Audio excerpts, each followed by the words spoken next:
Good morning, class. How y'all doing? Okay, so today we're going to talk about computers in the medical office. Now, with um, last week we got acquainted with some of the menus and key components of the computers in the medical office in the book. Okay, so you all are familiar with the settings and some of the exercises that it has you all to do. Um, get some books to elevate this up a little bit.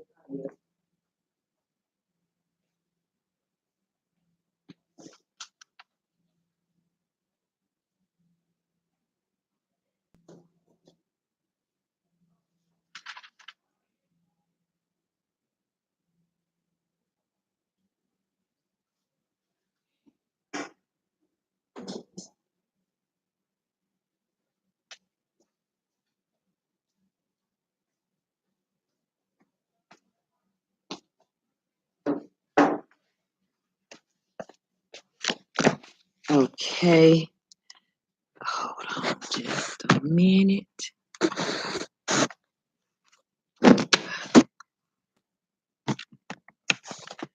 Okay, so that looks like it's a little bit better, a little bit more focused. Okay, so we're going to talk about computers in the medical office, chapter 3. Okay, chapter 3. So, get me a little.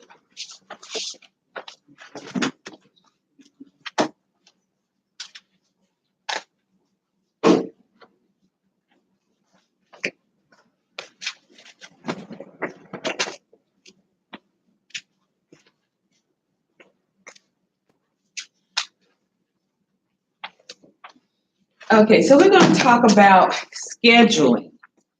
Scheduling in the medical arena for doctors and physicians.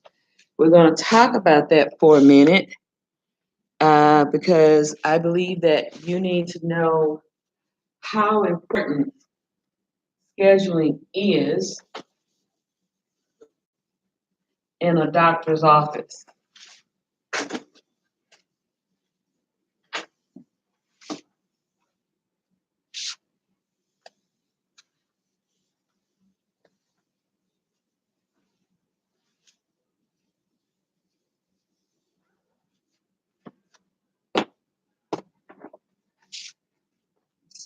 This one?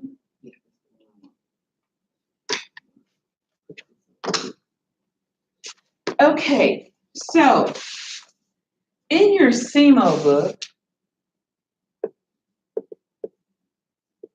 okay, we're talking about chapter 3, okay, and this is dealing with scheduling. Now, how important is scheduling? Can anybody tell me how important it is? I like your answer. Okay. Okay, so Shaylee says, extremely important. Okay, very good. Okay, it is extremely important. Okay. Now, scheduling deals with revenues. Okay, it deals with money. And that's why you have some doctors' offices, they'll tell you that if a patient, and they will have them write it in a disclaimer that if a patient is going to reschedule, that you must reschedule within 24 hours. Okay, so it's real important that they reschedule within a 24-hour time frame. Why is that? Thank you, sweetie. Why is that? It is because someone else could have had that time, at the last minute, to be treated. And then time is what? Money. Time is money.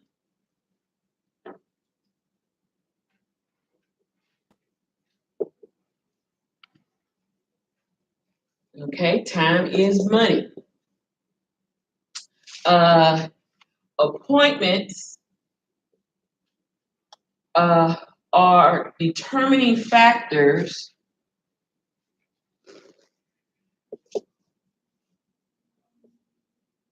for revenues brought in weekly and shows monthly. Okay? All right. So we need to know the difference between profits and losses. Okay? Okay? You need to know the difference of a no-show versus a reschedule. Okay? You need to show differences between fee for service versus insurance, okay? And that is commercial and governmental.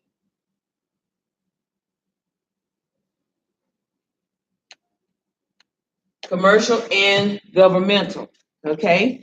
So when I say appointments are determining factors for revenues brought in weekly to show monthly, you have to have end of the month meetings.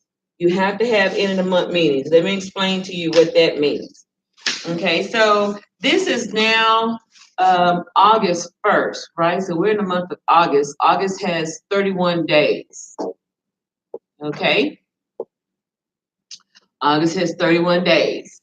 Okay, so, and we need to show the end of the month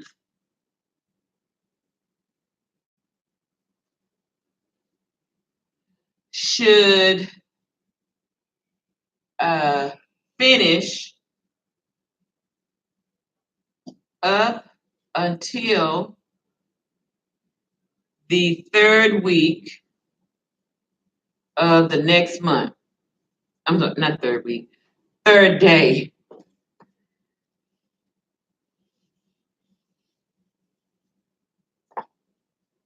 Third or fourth day of the following month.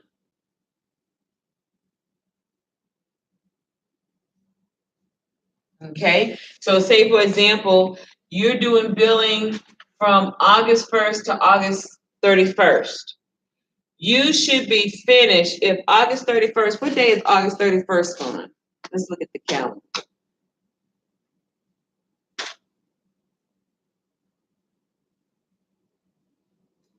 Friday. A Friday? Okay. So that means Labor Day is Monday. So anytime it has a Monday like that, if the end of the month is on a Friday and it's at the it's a holiday like that, then that means September 3rd is Labor Day. So you need to finish it at least that Thursday. So the 3rd, 4th, 5th, 6th. Okay. So this kind of changes up, it kind of flexes, okay? So because of the holiday, okay? And that could even be 4th of July, okay? So that means your last day of billing for August should be September 6th, okay? That means everything should be caught up, everything should be accounted for. Any and everything in that doctor's office, in that facility, should be accounted for between August 1st, August 31st. So now what ends up happening, this is on a Thursday, okay? You're gonna have your business meeting. I'm sorry if y'all could barely see this. You're gonna have your business meeting on a Friday, on September 7th. Now, you should be able to pull on that Medisoft software a spreadsheet, and it should be able to give you a chart to let you know, okay, this is what you made this month. This is what we didn't make, okay? If we had goals, say like the goal should have been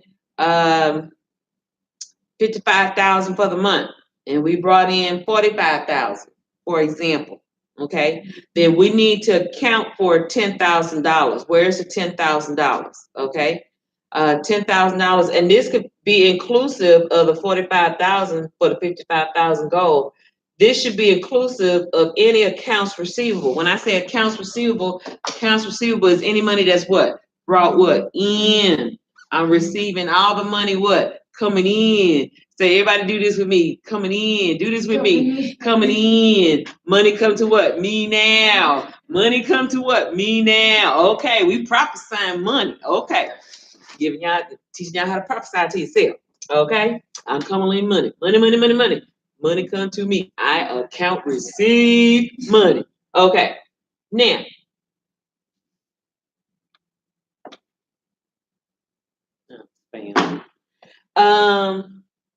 so so this is inclusive of commercial insurance. This is inclusive of governmental insurance. I won't be too loud. This is inclusive of any fee for service type stuff, workers' comp, corporate checks, things of that nature. Okay. Now we need to know, where is $10,000 out of the $55,000 goal? Now, why do we set up $50,000? Can anybody ask me why we set our goal for $55,000? I tell you why. It's because you need to study the trend of what's normally brought in to that office. So you need to look at what was normally brought in the month of July, what was normally brought in for the month of June, May, April, March, February. Then you need to reflect back 2017 for those same months. So if it's a variance, let's say a constant variance of $50,000, then that means you're setting your goals pretty good. It's attainable. That means we still need to figure out, what can we do more efficiently? Not cheating, not upcoding, not making up names and making up patients. We're not doing none of that. We need to figure out, what can we do to improve the revenue. Remember, we talked about scrubbing when we talked about the circle of life with billing, the adjudication cycle, the revenue cycle. Remember, we talked about that. So that means, are we not scrubbing enough on the clearinghouse? Are we not scrubbing enough on individual websites for the insurance companies? Are we not scrubbing? When I say scrubbing, I mean look at and see, okay, I got all these EOBs for this week. I need to go back on there between, sometimes you can go back as far as July or June. And I need to see what all claims that I said that I was going to work or have done or checked off or printed off. Let's just say off Blue Cross Blue Shield website that's significant to Dr. Jones' office, for example. Okay, this one should have been appealed, because it takes time to appeal. It does. It takes time to write letters, okay? That's why you have to have a template, okay? So if I were you ladies, You are going to be, how can I say, subcontract of yourself whenever you work for someone else, right? And you want to keep your own arsenal of things, okay? So what I mean by keep your little stick drive, or if you use a clouds on your phone, get you a little template. It doesn't have to have the company name on it or anything. Just get you a little template, something that you can copy and paste verbiage. And when I say verbiage, I mean trending verbiage wordings of how letters are written, so that if you have so many patients who need this type of appeal, all you got to do is plug in their name and the dates and their information. Everything else is already pretty much said, because it's a what? A template, right?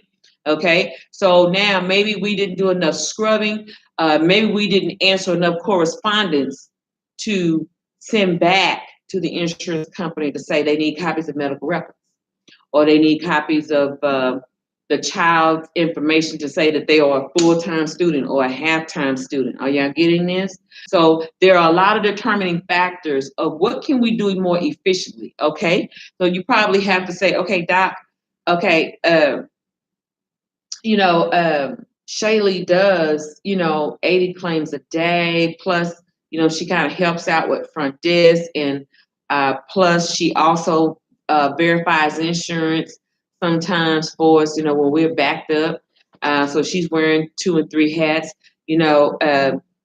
Amy is doing so much. She's doing coding, but she helps us out with collections, and that takes a while. And then she has to also help out with hospital scheduling. And then Ebony does the front desk and release of information. And she helps out with Amy with coding, because they work together on abstracting information to make sure the codes are correct before the billing is done. So, I mean, Doc, I think if we can get a fourth person in here, I think that'll help us reach our $10,000 goal, and maybe even above. Can we just give it a try? Maybe we can get a person, and then, and see how well that can increase in a month time. And if it has increased maybe $2,000 and $3,000 more, then perhaps we can bring her on full time, or bring him on full time, and then that'll help reach the goals of what we're trying to do. Not only would that help pay that person's salary, but it'll also help with bonuses, or it'll help with raises, towards the end of the year, because we would like to have some company morale, we would like to have some incentives, we don't ask for a whole lot, but some incentives would be nice to have and look forward to. And sometimes you have to keep it real with your doctors. They work hard, and sometimes they could be within their own selves or one in their own mind, and they forget to say thank you. So sometimes the best way to say thank you is what? Through a check, gas card, HEB card, Kroger card, something. Okay? And I don't want just no turkey for Thanksgiving. I want a card with that turkey. Okay? And I ain't talking about a card with a honeybee ham. All right.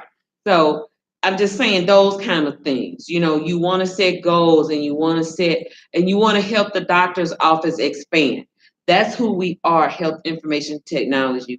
We're techno savvy to help know where the trends are, where we're falling short, what can we do more efficiently, what can we utilize, what can we upgrade? Maybe the system is too slow. We need an IT person to come in here and update the system. Okay, well, they need to come in here on a Friday when we close half a day on a Friday, and somebody need to come and sit with him on a Saturday, or maybe we could open the office to work on a Saturday, and he can get to update the system and to make sure that when we test it and run it, that it's ready to go come Monday. Okay, sometimes you may have to plan and close a doctor's office for 1 or 2 days the next week. That's also considered loss of revenue. So that's where the end of the month business meeting comes from. For example, if y'all going to do end of the month meeting on Friday, September 7th, we're going to have a nice long lunch, Bayer Aspirin, pharmaceuticals. They're going to bring us lunch from Jason's Deli. It ain't going to be no sandwich box. This is going to be a nice plate with a nice buffet salad. with baked potatoes on it. Everybody gonna serve themselves, okay? And we're gonna have some tea and lemonade, okay? Now, if you want soda water, you have to get your own bottle of soda water. I'm sorry, we're gonna supply tea and lemonade. We need to be a little bit healthy around here, okay? So that's how we got to do it. Do y'all understand that? It's the same way in September. I think September has 30 days in it. It used to be how you can count the months that has 31 days. But September has 30 days in it, okay? So if September 30th falls on a Wednesday, that means your end of the month, all your stuff should be finished at least Saturday, Monday at the latest. So you can get ready to have a meeting that what? That following Friday. So, for example, we have like 3 days to get everything set. Everything set. Everything should be done, caught up, all completed. Every paperwork as much as 95% possible. Sometimes you're gonna have some that's gonna struggle in. Oh well, you just gonna have to be added to the next month. So if you get some straggle ins like August, those gonna have to be added to the next month. Okay, and sometimes it's not a whole lot. You just have to add them to the next month and consider that part of September 1st. Okay. So that's how that's done. Now, on your pie charts, it's going to teach you on the Medisoft how to do pie charts, your profits and losses, your no-shows versus your reschedules. You know the no-shows, folks don't call, folks don't say nothing. You got notes in the system. No-show, no-show. Okay, reschedule, she rescheduled. Okay, no-shows, they're normally charged like what, $25, $35 for not showing up because that was time that could have been spent with somebody else. Okay. We all understand fee for service versus insurance. So that's why scheduling is real important. And I think I said it once before too. Scheduling helps give us a projection of the billing that's going out. So all the people that was seen that day, it has to kind of align with what was being billed or the money that was being accounted for today. Co-pays, co-insurances, all that has to be what? Checks and what? Balances, okay? Those accounting terms, checks and balances, all that matters, okay? Fantastic. All right, so let's look at this. Learning outcomes. I'm on page 85. And it says list 4 main areas of office hours window. So when you do scheduling is going to be done under office hours. Okay, so we're going to look at that icon, office hours. Okay, now when you're doing office hours, underneath there, make sure you learn your doctor. Make sure you learn, his routine. Sometimes he may want to go on vacation. Sometimes he may is going to have to go to a hospital meeting. Okay, so make sure you learn your doctor's whereabouts and all of what he does. Let's see.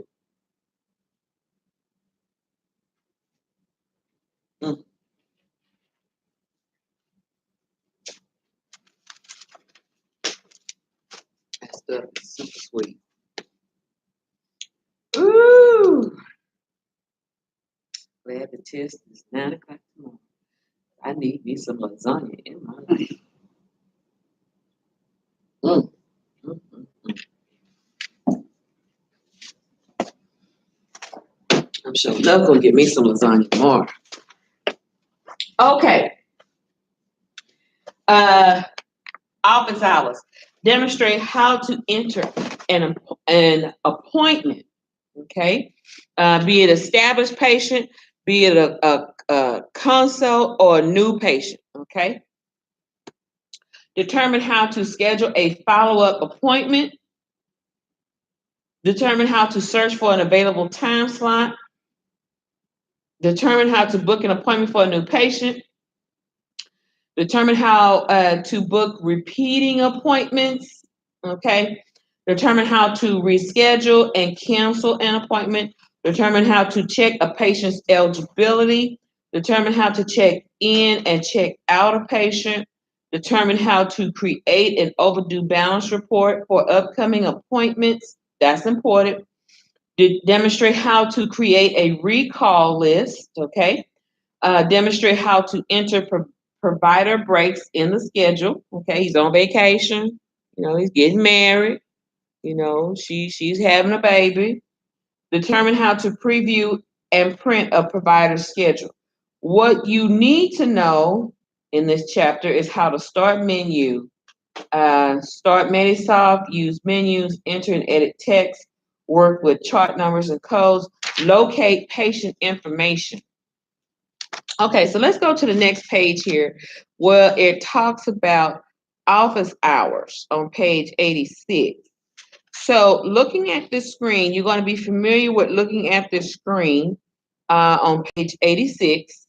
And the office hours program has its own window, including its own menu bar and toolbar. The office hours menu bar lists the same menus available for file, edit, view list, report tools, and help. Use the menu bar. I'm sorry. Under the menu bar is a toolbar with shortcut buttons. The function of the office hours are assessed by selecting a choice from one of the menus or by clicking the button on the toolbar. Okay, so here are the office hours toolbar on page 87. Okay, you have appointment entry, break entry, appointment list, break list, patient list, provider list, resource list, patient recall list, go to date, search for open time slot, search again, go today, edit templates, quick appointment list, edit patient notes in final draft, help, and exit. And it explains in full detail the activity and the association of the buttons. Okay, so let's go on to page 88. Page 88. And let's look at page 89 where it says entering appointments. Entering an appointment begins with selecting the provider for whom the appointment is being scheduled. The current provider listed in the provider selection box at the upper right hand of the screen. Clicking the arrow button displays providers in the system. So to choose a different provider, click the name of the provider on the drop-down list. After the provider is selected, the date of the desired appointment must be chosen. Okay, so it's giving you all those wonderful things of how it's showing it. So going on page 90, and then it tells you about a chart number. A chart number is a unique number that identifies a patient. I'm on page 91. In Manysoft, a chart number links together all the information about the patient that is stored in different databases such as name, address, charges, and insurance claims. A patient's chart number is chosen from the chart drop-down list. To select the desired patient, click on the patient's name in the drop-down list and press Tab. If you are setting up a patient for a new patient who has not been assigned a chart number, skip the box and key the patient's name in the box to the right of the chart box using the last name, first name format. Okay, so what ends up happening is it'll automatically assign a chart number. Okay, it'll automatically assign a chart number. Okay, so looking at all of this information, let's go on to page 92. It gives you all the key components of what to do when putting in patient information. Okay, so now we're looking at page 93, and it's telling you where to place a patient for an appointment. Okay, so that's basically it right there. So on page 95, exercise 3-1, I'm going to let you all work on that. 3-1, 3-2, 3-3, 3-4, all the way to 3-6. Hold on.